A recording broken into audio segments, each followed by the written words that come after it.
बच्चों, आज हम लोग देखने वाले हैं टाइप्स ऑफ सेट के बारे में। कल मैंने आपको बताया था कि जो सेट्स होता है उसकी एक्चुअली में डेफिनेशन क्या है, उसको किस तरीके से आपको समझना है, किस तरीके से डील करना है कि अगर आपके पास कोई लिस्ट दे रखी है, वो लिस्ट हमारे पास सेट की कैटेगरी में आएगा कि नहीं आएगा, ये बात हमने बहुत अच्छे से जानी थी। उस बात के बाद हमें जो जानना है वो ये जानना है कि टाइप्स ऑफ सेट हमारे पास क्या होते हैं, प्लस सेट को रिप्रेजेंट कैसे करते हैं, प्लस उनके जो ऑपरेशंस होते हैं, ये सारी बातें हमें कहीं ना कहीं जाननी है। तो उसी सीरीज में हम कहीं ना कहीं नेक्स्ट टॉपिक लेकर आए आपके लिए, that is types of set. कि सेट हमारे पास कितने टाइप्स के होते हैं। अब केवल इतने ही टाइप्स के नहीं हैं, और भी बहुत सारे टाइप्स के होते हैं। ऑब्वियस सी बात है, कई सारे टाइप्स होते हैं, बट सारे के सारे डिस्कस करना इतना ज़रूरी नहीं है। हम उन टॉपिक्स को डील कर ले रहे हैं जो थोड़ा सा ज़्यादा इंपॉर्टेंट है, या फिर जो बिगिनिंग के लिए बहुत इंपॉर्टेंट है।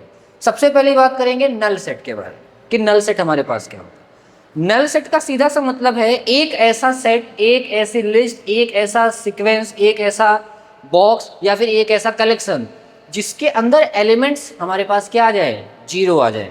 ठीक है, एग्जाम्पल के तौर पे अगर मैं लिस्ट ऑफ प्राइम मिनिस्टर्स बोलूँ कि लिस्ट ऑफ प्राइम मिनिस्टर्स बताओ, तो उसमें वुमेन प्राइम मिनिस्टर्स कितने रहे और मेन प्राइम मिनिस्टर्स कितने रहे। इसके अंदर तो हमारे पास एलिमेंट्स होंगे कि वुमेन प्राइम मिनिस्टर्स में हमारे पास इंदिरा गांधी जी का नाम आ जाएगा। लेकिन अगर मैं कहीं ना कहीं लिस्ट ऐसी बनाऊं या एक ऐसा सेट मांगूं आपसे जहां पे हमें पास collection of Muslim prime ministers की बात करें, या फिर जो बाहर से फॉरेनर्स हमारे पास, क्या कोई फॉरेन प्राइम मिनिस्टर बना है आज तक इंडिया में? नहीं बना है। ठीक है, तो उस तरीके के सेट हमारे पास हो जाएंगे, वो नल सेट हो जाएंगे। मतलब एक ऐसा सेट जिसके अंदर नंबर ऑफ एलिमेंट्स हमारे पास जीरो है। ठीक है, नंबर ऑफ एलिमेंट्स हमारे पास जीरो है, उसको रिप्रेजेंट इस तरह से करते हैं with the help of five. इसको फाइव बोलते हैं। इसको इस तरह से भी कर सकते हैं, या फिर आप सिंपल सा करली ब्रैकेट बना के भी छोड़ देंगे। ठीक है, तो भी आप कहीं ना कहीं उसको रिप्रेजेंटेशन हो सकता है कि इसके अंदर नंबर ऑफ एलिमेंट्स जीरो हैं।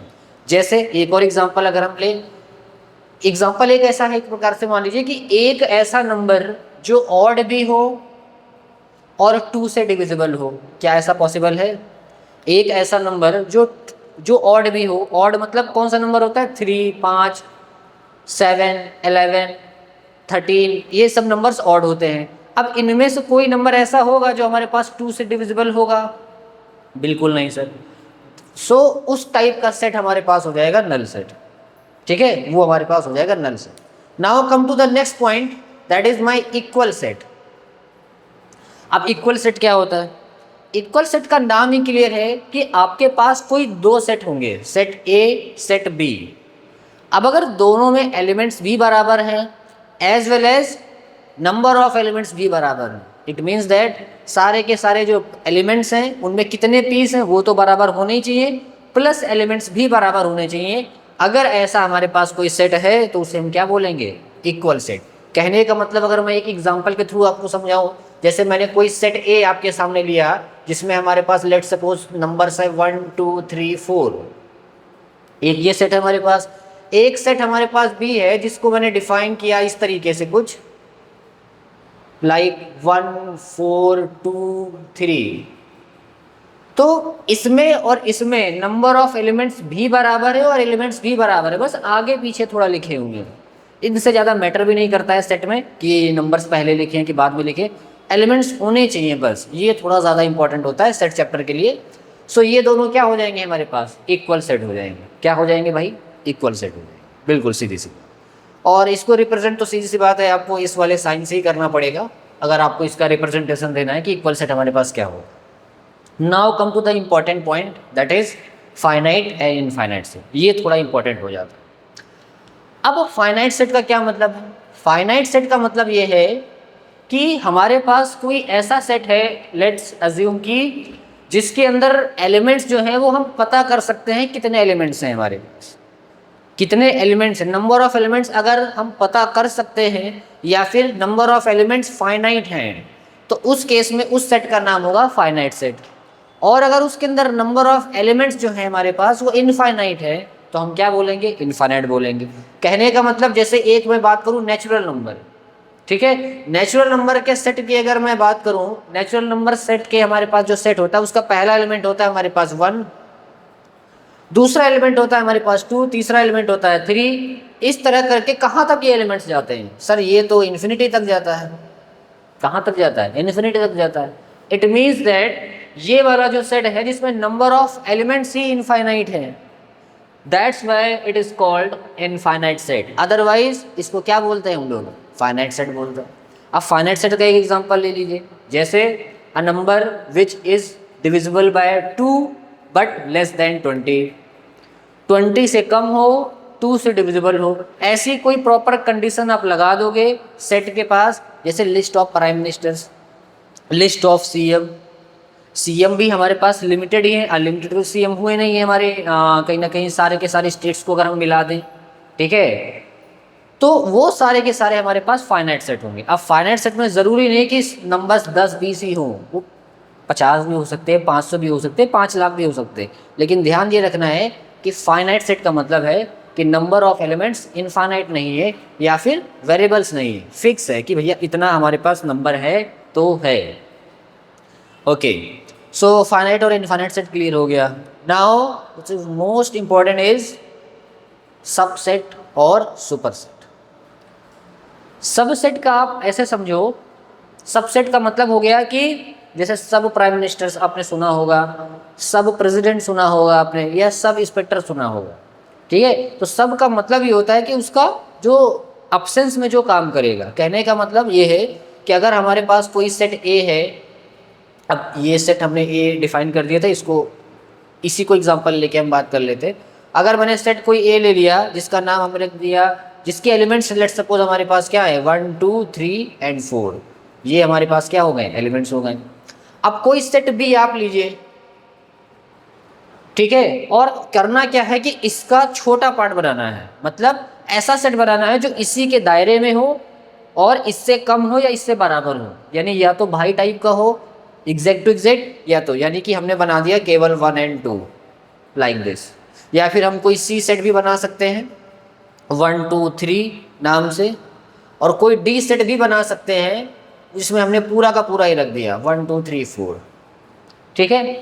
अब है क्या, ए हमारा जो है वो बड़ा सेट है, या फिर आप मान सकते हैं कि एक इनके कंपेयर में बड़ा सेट है, या फिर बड़ा भाई है, जैसा भी आप मान लो। B is known as subset of A. B जो है, जो कि छोटा पार्ट है किसका? ए का। So B is a subset of A. A का सबसेट कौन है? बी है। इसको रिप्रेजेंट कैसे करेंगे आप? इस तरह से रिप्रेजेंट करेंगे, दैट इज लाइक दिस। उल्टा लिख दिया, सॉरी, ठीक है। बी जो है वो सबसेट है हमारा ए का, इस तरह से आप लिखेंगे। ये थोड़ा थोड़ा यू टाइप में हम बनाते हैं, ठीक है, थोड़ा थोड़ा यू टाइप में हम लोग बना देते हैं, ठीक है। सी जो है, क्या वो भी ए का ही छोटा पार्ट है, या फिर ए वाला जो सेट है उसी का ही मिनिमम वर्जन है? और एलिमेंट्स तो सेम होने ही चाहिए, पहली बात ये ध्यान रखनी है, एलिमेंट सेम होने चाहिए, मतलब इसके पास जितने भी एलिमेंट्स हैं वो सारे यहाँ प्रेजेंट होने ही चाहिए। क्या हो जाएगा? तो सी भी हमारे पास क्या है, अब ये सी और वो एक टाइप का लगेगा, ऐसे बना देंगे हाँ, कि सी भी हमारे पास क्या है? सबसेट है ए का, ठीक है। Now come to the D. क्या डी इसका छोटा पार्ट है? मान सकते हो सर ये तो इक्वल सेट हो गया, बट इक्वल भी तो बराबर ही होता है, या उसका मान सकते हैं, मतलब कहने का ये है कि अगर मैं 2 इज ग्रेटर देन 2 लिखूंगा तो क्या ये बात राइट है कि रॉन्ग है? सर ये बात राइट है, क्योंकि इक्वल तो है, एक कंडीशन तो होल्ड कर रहा है। उसी तरीके से डी भी ए का सबसेट है, एज वेल एज उसका उल्टा भी बात है, यानी कि डी जो हमारे पास सेट है जो कि एग्जैक्ट टू एग्जैक्ट सेम है, लेकिन यहाँ पे जब आप लगाओगे तब आप क्या कर दो कि ये वाला साइन भी आप लगा दो, तो थोड़ा सा और एक्यूरेसी की तरफ आप चले जाओगे, ठीक है। D is the subset of A. इसी तरह आप उल्टा भी बोल सकते हैं कि ए इज द मे और equal may be subset of D. आप दोनों ही बातें लिख सकते हैं, बिकॉज दोनों ही बातें होल्ड कर रही हैं। अब जैसे यहाँ पे आप मैं ऐसा भी लगा सकता था, कोई बड़ी बात नहीं थी, ये भी बात सही ही है, ये भी राइट ही है, तो ये सारी बातें राइट है, ठीक है। तो ये होता है हमारे पास सबसेट। और जो सबसेट नहीं होगा मीन्स दैट अगर मैं कोई एक एलिमेंट ई लूँ जिसके अंदर मैंने एलिमेंट्स डाले 1,5, 1,5 ले। अब 1,5 जो है वो हमारे पास क्या हो जाएगा, जो ई सेट है it is not the subset of A. तो नॉट को इस तरह से रिप्रेजेंट करेंगे आप लोग, ठीक है, जो सबसेट नहीं होगा। ई में हमें पता है कि जो 5 नाम से एलिमेंट है वो ए में अवेलेबल नहीं है। अब अगर ए में अवेलेबल नहीं है तो वो ए का सबसेट कैसे हो सकता है, तो उस लिए रिजेक्ट हो जाएगा और उसका रिप्रेजेंटेशन हम लोग इस तरह से कर देते हैं, ठीक है। ठीक, अब सबसेट का ही उल्टा अगर हम बात करें उसको सुपरसेट बोलते हैं। कहने का मतलब ये हुआ A is known as superset of B and B is known as subset of A, ठीक है। उसी तरह यहाँ भी बोल सकते हैं कि ए इज सुपरसेट ऑफ सी, ये हुई बात सुपरसेट के लिए। अब अगर मुझे सबसेट के पॉइंट ऑफ व्यू से बोलना पड़ेगा तो मैं बोलूँगा कि सी इज द सबसेट ऑफ ए। उसी तरह आप डी के लिए बोल सकते हैं कि A is superset of D and D is the subset of A. आप किसी भी तरीके से बोल सकते हैं। So this is all about the types of set, जिसमें हमने डिस्कस थोड़ा सा डिटेल में जाके किया कि टाइप्स ऑफ सेट क्या होते हैं। बच्चों ये बहुत इंपॉर्टेंट होता है, जब आप कोई अच्छे क्वेश्चंस डील करते हो तो उसमें ये छोटी छोटी टर्मिनोलॉजीज बहुत ज़्यादा काम में आती हैं, ठीक है। कि जैसे आप फंक्शन की जब डोमेन रेंज निकालते हो तो वहाँ पे ये तो बहुत काम आता है, ठीक है, बहुत ज़्यादा काम आता है कि फाइनाइट सेट कब आया है, नल सेट कब आया है, सबसेट कौन है, सुपर सेट कौन है, इक्वल सेट कौन है। ये सारी बातें बहुत ज़्यादा इंपॉर्टेंट लग जाती है, इसीलिए मैंने कहीं ना कहीं इन टाइप्स को आपके सामने डिस्कस किया। होपफुली आपको समझ में आया होगा तो आप बताइएगा, मेरे को कमेंट्स कीजिएगा, ज़रूर कीजिएगा कमेंट्स, ठीक है। और मिलते हैं नेक्स्ट टॉपिक के लिए, ठीक है।